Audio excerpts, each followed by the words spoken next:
भगवान विष्णु जी और माता लक्ष्मी जी।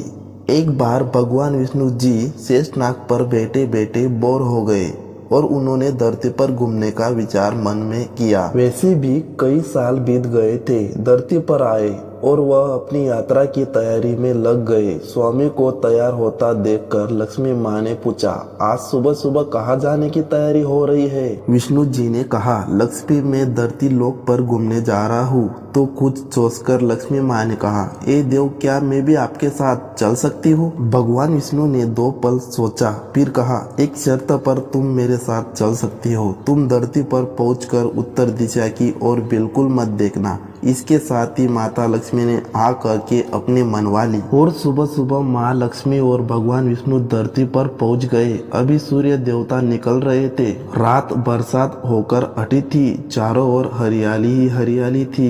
उस समय चारों ओर बहुत शांति थी और धरती बहुत ही सुंदर दिख रही थी और माँ लक्ष्मी मंत्र मुग्ध होकर धरती को देख रही थी और भूल गई कि पति को क्या वचन देकर आई है और चारों ओर देखती हुई कब उत्तर दिशा की ओर देखने लगी पता ही नहीं चला। माँ लक्ष्मी को अपनी भूल का पता चला तो उन्होंने भगवान विष्णु से इस भूल की माफी मांगी। तो भगवान विष्णु ने कहा कि जो तुमने भूल की है उसकी सजा तो तुम्हें जरूर मिलेगी। जिस मालिक के खेत से तुमने बिना पूछे फूल तोड़ा है यह एक प्रकार की चोरी है। इसलिए अब तुम 3 साल तक मालिक के घर नौकर बनकर रहो। उसके बाद मैं तुम्हें वैकुंठ में वापिस बुलाऊंगा। माँ लक्ष्मी ने चुपचाप सर झुकाकर हाँ कर दी। आजकल की लक्ष्मी थोड़ी थी और माँ लक्ष्मी एक गरीब औरत का रूप धारण करके उस खेत के मालिक के घर गई। घर क्या, एक झोपड़ा था और मालिक का नाम माधव था। माधव की बीवी 2 बेटे और 3 बेटियां थी। सभी उस छोटे से खेत में काम करके किसी तरह से गुजारा करते थे। माँ लक्ष्मी जब एक साधारण और गरीब औरत बनकर जब माधव के झोपड़े पर गई तो माधव ने पूछा, बहन तुम कौन हो और इस समय तुम्हें क्या चाहिए? तब माँ लक्ष्मी ने कहा, मैं एक गरीब औरत हूँ। मेरी देखभाल करने के लिए मेरा कोई नहीं है। मैंने कई दिनों से खाना भी नहीं खाया। मुझे कोई भी काम दे दो।